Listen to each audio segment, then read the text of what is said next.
soy sauce at cornstarch, tig 1 teaspoon. So, ayan na siya guys, ready na tayo. So, nagpapainit na tayo dito. Since yung gamit ko is Teflon, so konti lang yung mantika.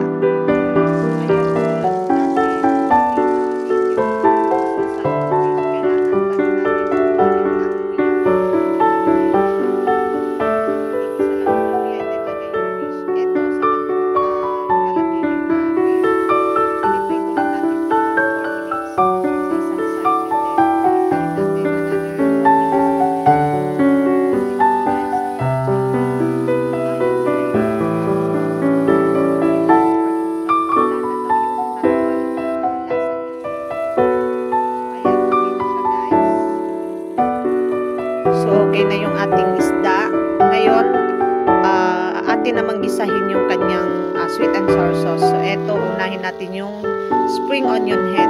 So, ayan, konting gisa-gisa lang. And then, pag lumabas na yung ano niya, yung amoy niya, lalagay na natin yung ating kamatis. So, eto naman sa kamatis, guys, hindi na natin kailangan ng i-overcook pa rin kasi para hindi mag-mash yung kanyang kamatis. So, ayan, lagyan lang natin ng salt at sugar. Yung sugar niya is yung pampakontra doon sa asim kasi minsan 'di ba yung ating kamatis ay medyo maasim. So, ayan, nilagyan lang natin ng konting tubig para hindi naman siya dry na dry. So, ayan na yung mixture ko ng ating ketchup. Ang gamit ko pa lang na ketchup dito, guys, is yung Del Monte. Yun yung gusto ng amo ko dito. So, ayan na rin. Nilagay ko na rin yung ating mixture ng water, soy sauce with cornstarch. Yan na yung pampalapot niya. So, ayan guys.